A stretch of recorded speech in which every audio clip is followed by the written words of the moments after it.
Gowri's cook ട്യൂബിലേക്ക് എല്ലാവർക്കും സ്വാഗതം. ഇന്ന് വഴുതനങ്ങ മെഴുക്കുവരട്ടി ഉണ്ടാക്കുന്നതാണ് കാണിക്കാൻ പോകുന്നത്. ഇതിനു വേണ്ടി 1/2 കിലോ വഴുതനങ്ങ കഴുകി എടുത്തിട്ടുണ്ട്. ചിലർ കത്രിക്കയെന്നും പറയും, ഇവിടെ നമ്മൾ വഴുതനങ്ങ എന്നാണ് പറയുന്നത്.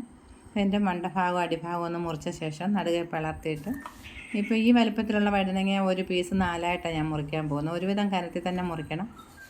ചെറിയ വഴുതനങ്ങയാണെങ്കിൽ 3 കഷ്ണമായിട്ട് മുറിച്ചാൽ മതി. ഈ വഴുതനങ്ങയിൽ നല്ലപോലെ കറ ഉള്ളതുകൊണ്ട് ഞാൻ 2-3 പ്രാവശ്യമായിട്ട് ഒന്ന് കഴുകിയെടുക്കും. ആദ്യം അരിഞ്ഞ് വെള്ളത്തിലിട്ട് ഒരു 5 മിനിറ്റ് കഴിയുമ്പോൾ ഒന്നും കൂടെ ഒന്ന് കഴുകുക. കറ ഉണ്ടോ നല്ലപോലെ കഴുകിയെടുത്തിട്ടുണ്ട്. ഇനി ഈ മെഴുക്കുവരട്ടിയിലേക്ക് വേണ്ടുന്ന മസാല ഉണ്ടാക്കാം. മഞ്ഞൾപ്പൊടി 1/4 table spoon, 1 table spoon Kashmiri മുളക് പൊടി, 1/4 ടേബിൾ സ്പൂൺ കുരുമുളക് പൊടി, പെരുംജീരകം പൊടിച്ച 1 teaspoon, 1/2 teaspoon garam masala, 1 table spoon അരിപ്പൊടി, പുട്ടിനൊക്കെ ഉണ്ടാക്കുന്നതാണ്, 1 ടീസ്പൂൺ ഉപ്പുപൊടി, ഇഞ്ചി വെളുത്തുള്ളി paste 1 table spoon, 1 table spoon ചെറുനാരങ്ങ നീര്. ചെറിയൊരു പുളിപ്പേ ആകാം, ഒരുപാട് നാരങ്ങ നീര് ചേർക്കരുത്.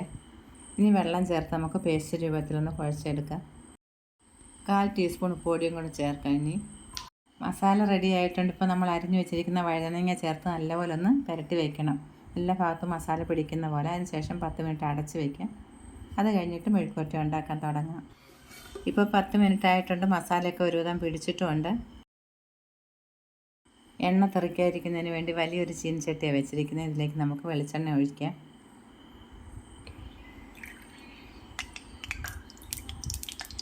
ഇപ്പോൾ 10 ടേബിൾ സ്പൂൺ വെളിച്ചെണ്ണ ഒഴിച്ചിട്ടുണ്ട്. വെളിച്ചെണ്ണ നല്ലപോലെ ചൂടായിട്ടുണ്ട്. ഇനി വഴുതനങ്ങ ഇട്ട് കൊടുക്കാം.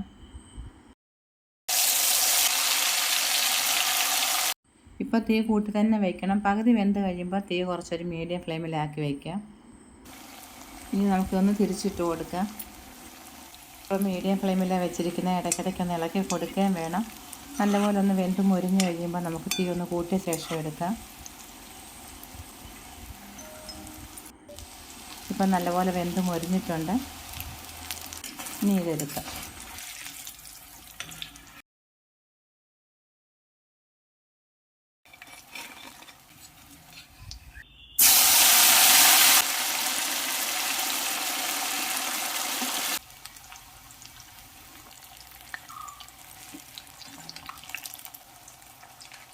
വെളിച്ചെണ്ണ നമ്മൾ ആദ്യം ഒഴിച്ചതേ ഉള്ളൂ, പിന്നീട് ഒഴിച്ചിട്ടില്ലേ. നല്ലതുപോലെ വെന്ത് മുരിഞ്ഞ് മസാലയൊക്കെ നന്നായിട്ട് പിടിച്ചിട്ടുണ്ട്. നാരങ്ങയുടെ ചെറിയൊരു പുളിപ്പും കുരുമുളകിൻ്റെ എരിവും ഗരം മസാലയുടെ നല്ലൊരു മണമൊക്കെ ഉണ്ട്. വളരെ പെട്ടെന്ന് ഉണ്ടാക്കാവുന്ന ടേസ്റ്റി ആയിട്ടുള്ള മെഴുക്കുവരട്ടിയായത്.